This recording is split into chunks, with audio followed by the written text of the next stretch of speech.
Hey everyone, welcome to Buzzing About Romance, a quick shot of romance. I am Becky, And I am Leah.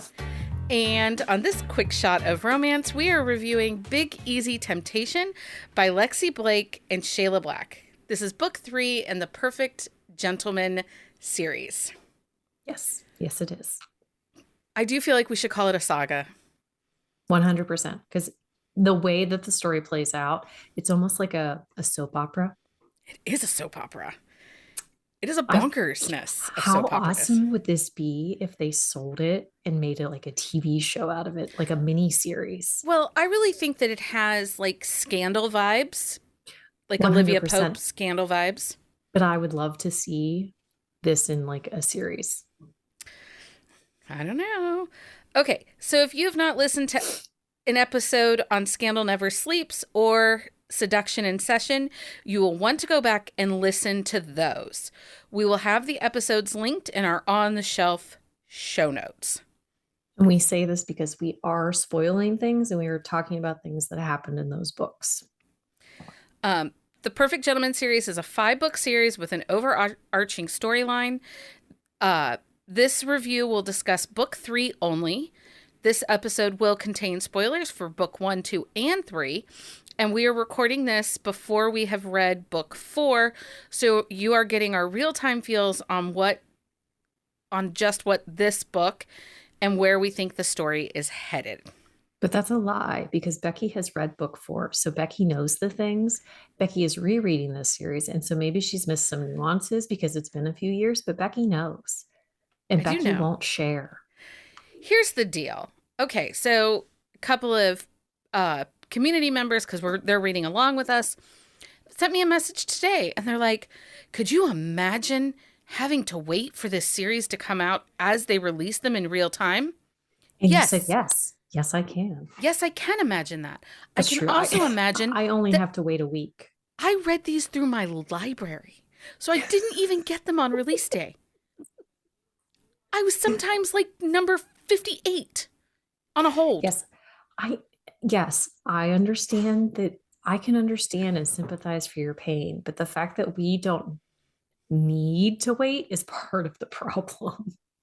It's just going to make me ragey the more you all You know complain how about much I this. hate a cliffhanger though. I do. I do. I hate a cliffy. Okay, so you can find the synopsis on our on the shelf show notes. Let's just do the breakdown. Release date May 3rd, 2016. Trope, second chance, close proximity, law enforcement, veteran, takes place in New Orleans. Mm-hmm.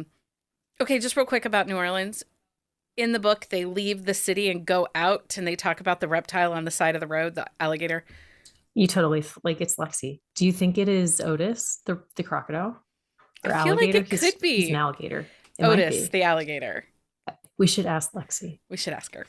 It's an ode to Otis, or maybe the Bayou like beauty is the ode to this. Like it was Otis, but he didn't have a I name just felt because like we were going to Butterfly the Bayou. Bayou Butterfly Bayou books came after this, so Yeah. it could be an ode to the reptiles along the road in this. It could.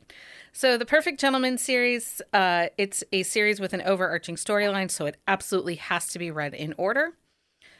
Oh yeah, 100%. You will miss like tons of stuff if you machete the crap out of this. Third person multi-point of view, put out percentage was 30%. Audio narrator was Kalo Griffith. Did you do the audio for this one too? I did. He does book 1, 2, and 3, and then book 4 and 5 is Greg Bordeaux. Okay. Which Greg Bordeaux does all of Max Walker's. And so he has I think Kaleo, however you say his name. however, he does an amazing job. He does a great job with the women's voices. I think it works because it's in third person. Mm-hmm. And it just feels like you're having a story told to you. It's just really well done. Okay. I might have to check out an audio bit after I'll go back. After you go back. I'll have to go back. Okay. All right, let's talk about the breakdown of this book. Let's start with the prologue. Mm-hmm. So we get the prologue. So the prologue is like they're at Zach and Joy's wedding, and Dax has like he had met Holland before like the wedding. He had this like insane connection and like attraction to her, but she wanted nothing to do with him. But and she is attracted to him, but he is a playboy who doesn't really take anything seriously, and not so much anymore, but like that's the reputation of them. But they have a moment. They do, but this also established how Holland plays into the friend group Mm-hmm. without her being somebody's sister Yeah. or somebody's coworker or somebody within the political offices. Well, and I like the fact that she was Joy's friend. So she's coming from the whole group from a different perspective. Like she's not coming from the perfect gentleman's side. Like she's not like a friend of Gus's, who is Dax's sister. Like she is one of Joy's friends. Right. And Joy is, for those that don't remember, Joy is the president's wife, President Zach Hayes' wife, Who um, is who is killed. who was killed. And we learned she died in book one. Yeah. Um, so then the book is actually split into two parts. So we get Mm-hmm. prologue, part one, and Yes. then part two. Mm-hmm. So part one takes But place. so before we get into what part one is, did you mind how this was broken up? Because sometimes a broken timeline like this, because it's a 3-year time span, Mm-hmm. the wedding, it's with the wedding, I think it's actually a 10-year time span. Yeah. So, we have wedding prologue, then we go to part one, and there's 3 years between the end of part one and the beginning of part two. No, I don't. Well, no, I don't think from the prologue it is from the time that it is nine. They've met 9 years prior. So the wedding was not 9 years ago. It was like somewhere in between. So it's like 6 years or something like that. Like there's no definitive like timeline on when the wedding is taking place, but like they had met 9 years prior to. But did you mind the timeline and how the book was broken No, up? I actually really like the way the book was broken up. I don't mind a flashback if it makes sense and is like utilized nice. But the way that the book is structured, there's, I think, 6 or 7 chapters in part one, and it deals with Dax and Holland coming together again after the wedding. It's been a couple years. And the progression of their relationship from when they start seeing each other till it blows up. And I think, and then you go into part two, which is 3 years later. I think having it broken up in these definitive chunks works really well. I think that it would have been confusing and not as dynamic because the flashbacks, if they had done them in flashback form, they didn't really correlate to the story itself. Like a flashback for me, it needs to make sense and be tied to a moment in the story. Like they're having a dream or they're having like remembering like something has occurred and it takes them back to a moment that like they've already experienced. But the way that the part one works, I don't think a flashback scenario would have made sense in this case. Yeah, I sometimes wonder in this first section here, and we're going to talk about that obviously first. I do feel like the attraction, the solidification Mm-hmm. of them being together and how quickly he was willing to move to the ending where he's Yeah. like, ready to give her his all. Mm-hmm. I wonder if some more flashbacks or other pieces in the prologue might have helped just strengthen the belief in that connection. I don't know because the way that he talks like at the wedding, he talks about how attracted he is to her and how much like he has wanted to take that next step. And it's like, and I think that having that opening scene, the way that they worked it, it it kind of allowed them to not extend that original like relationship farther. So I do feel that this book, and this is me guessing, was more heavily Lexi writing than Mm-hmm. Shayla writing. Yeah, I would be interested to ask them like if they flip-flop the books or if they truly co-wrote the books because actually I just read one of Lexi's new releases that's coming out And the timeline is structured almost identically. Like Yeah. it is the prologue, and it's the prologue is happening in the present. There's part one, which is like an 18-month span, and then they go back to the present. But which is funny because I was talking to Becky the other day. I was like, yeah, I read this book. It's very similar, like timeline. And I was like, what is that book? And then I looked, I was like, son of a bitch, it was a Lexi Blake book. Okay, well, But let's talk about part one. Okay, We'll talk about part one because they don't want to listen to us get into the nitty gritty of. I know, but they do. So let's start part one. Okay.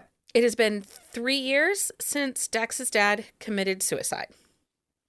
3 or 5. Roughly, I don't, it was no more than three. I can't remember if they gave a definitive timeline, but I think it's been about 3 years. So Dax's dad was an admiral in the Navy.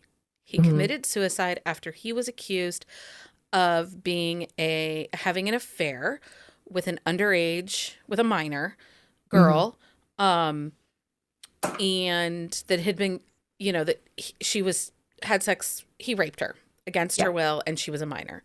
Yeah. Um, he was accused of that, and then within like a week of him being accused, he Hmm. committed suicide. Supposedly. And no one in the family believes that it's suicide. And Right. his mother is very much a Southern lady, a well-to-do in New Orleans, and has become basically a shut-in with her Hmm. and the housekeeper. Um, and his sister Gus was the one who discovered the body. And there's all these small little nuances that they just don't believe that it was suicide. Well, and there's a lot of things that don't make sense to them. And this has brought uh, Dex back to New Orleans to ask Holland, who at this point now is an NCIS investigator, Hmm. with thick family ties to the New Orleans area. Her uncle is a chief of police. Yeah. And so, she's got like long ties in family or in New Orleans police and Hmm. investigation. And Dax is coming to her and saying, hey, would you please look at this case again? Will you please check this out and make sure that Well, it and is what it's it is? one of those things too where he has been basically berating and begging the captain of the NCIS division that she works in to look more into it because he does not think like he is constantly calling and like they talk about how big of like an asshole he is and like how he won't stop calling because he doesn't believe that it was a suicide. He thinks there was more to it. So let's talk about some of these characters that we meet in this first section. We Hmm. do meet Dax's sister, Gus, I love Augustine Gus. I love Spencer. Gus so much. Gus is a spitfire of chaos who has no qualms about using her sexuality to get what she wants. She's so badass. She is so badass. And she and Holland are friends. They are. Hmm. Um, so Well, we, and Holland has a good relationship with Gus's mom too. right. And then we also meet Holland's Uncle Bo, who Hmm. is the chief of police. Yeah. And he gives Holland the NOLA PD file Yeah. for her to look at all of the um, evidence Evidence. that was Hmm. against Dax's dad for him hiring this underage sex worker. Hmm. And so it ends with Dax ready to propose. So Yeah. part one ends with Dax ready to propose to Holland. They don't have any answers to whether or not it was suicide or if it was murder. But there have been some things happening like behind the scenes that had like with Gus, like with Dax's family, and Holland is contacted and basically is told that if she doesn't stop what she's doing, then Dax's family is going to suffer more. And so Dax finds out from Roman. Roman, he's shady AF, people. Shady AF. We'll get your feelings on him at the end of the book, at the end of the episode. I just can't help it. So Roman drops like an atomic bomb on Dex, and Yeah. he walks away. He walks away from Holland. He is not going to marry her. He's done. Cuts her out. Well, but she goes glacier too. She does, but that's for them to read. But Dax does something. Oh, yeah. He gets drunk and then marries her best friend. Marries her best friend Olivia. No, Courtney. Okay, Courtney. I renamed her Olivia, so it's fine. Yeah. But and then the prologue or the part two, it is 3 years later. All of this chaos from book one and book two have been happening, and Gus is going back to New Orleans. Well, Not Gus, Dax. Dex. Dax is going back to New Orleans. Well, One Gus thing does too eventually, but one of the things that they feel is that they have uncovered all of these things, mm-hmm. and Dex cannot continue to move on with the investigation. And there's a list. It's like a list of people Yeah. that was found on in the evidence that was on Dex's dad's desk Yeah. or in his briefcase when he was arrested. Mm-hmm. And this list has some of these names that have popped up in book one and book two as to why people are targeting Zach, the president. Well, it's basically like there's a few names on this list that every single one of the person has died, and some of them have died under Mysterious. circumstances. Mysterious. I couldn't think of that word. Mysterious So as we circumstances. come back to New Orleans, so Dex has said, okay, I have to go back to New Orleans. We've got to solve this thing with my dad in order to know if that's a part of what was happening, because there was this lawyer in New York that got murdered and Yeah. had information about Dax's dad. Yes. And he was a lawyer for the Russian mob. Mm-hmm. So we walk back into the NCIS offices 3 years later. He's such a dickhead. And come to find out, Holland was recently proposed to by Chad.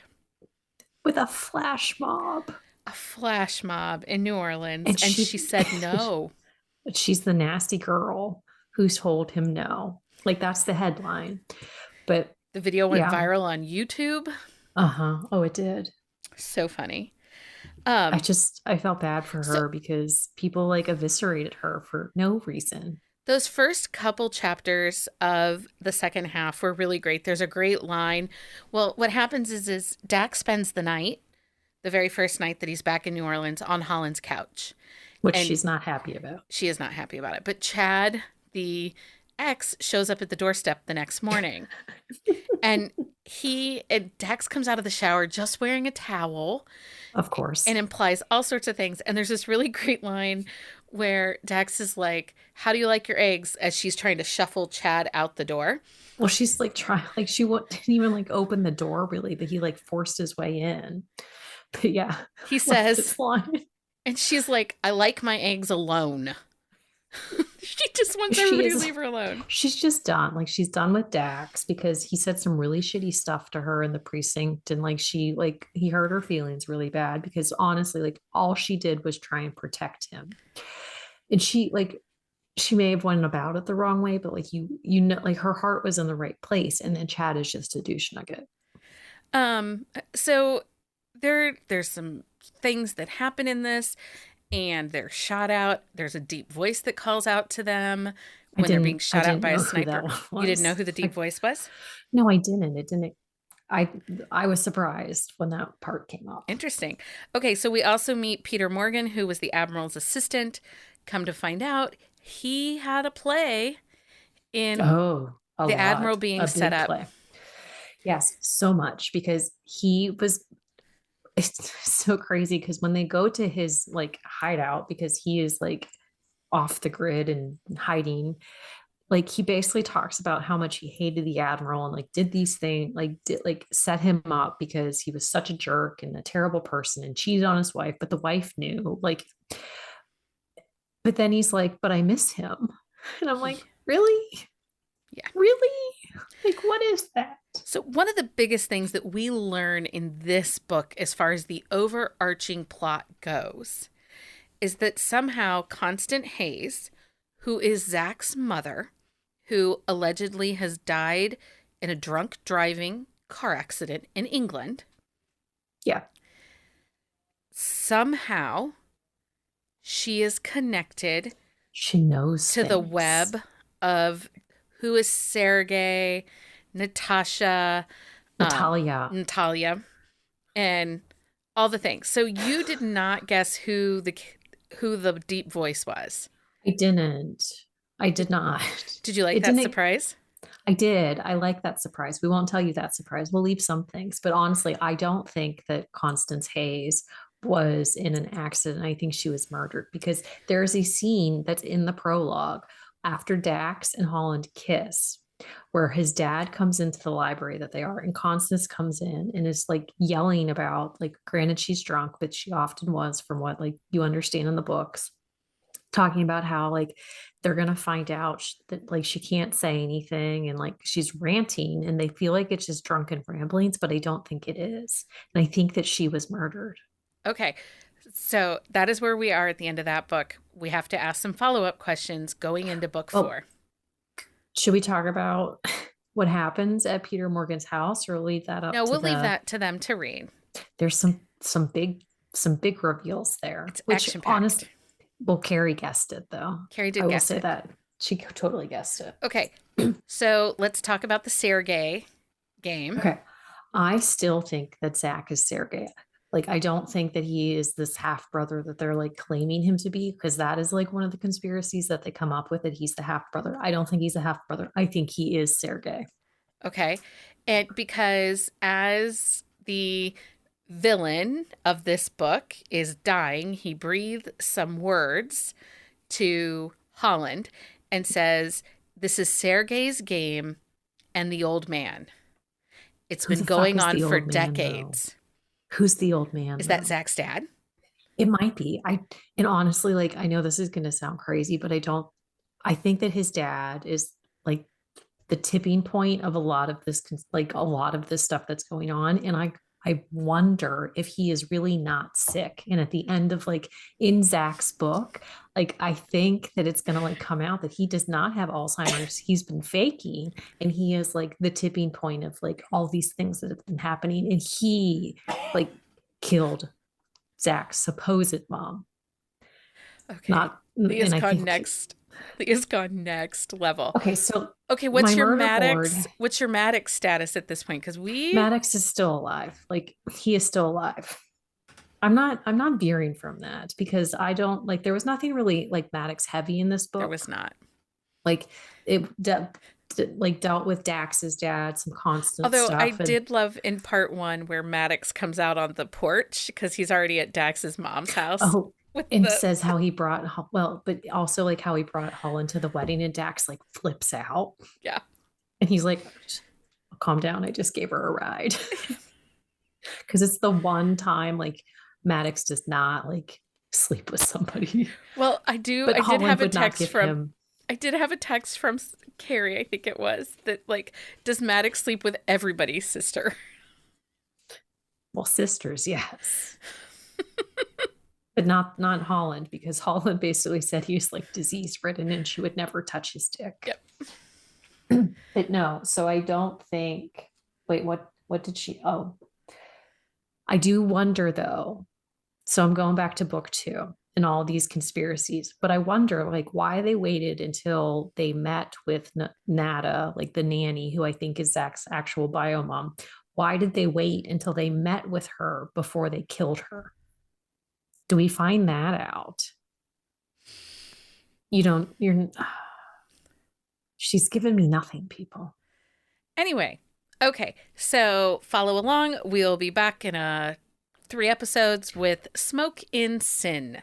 Which is Roman and Gus's book. I'm so excited. And we are Because headed to England. listen, Roman is shady AF, people. Do you think Shady that he's AF. involved in this? Do you think he works for the Russian I think mob? Roman is indirectly involved and doesn't realize he's involved. Do you I think think Gus is? No, because Gus doesn't have a filter. Okay, I will warn you. I imagine that I will be getting a lot of what the fuck texts from Leah as she reads Smoke and Sin.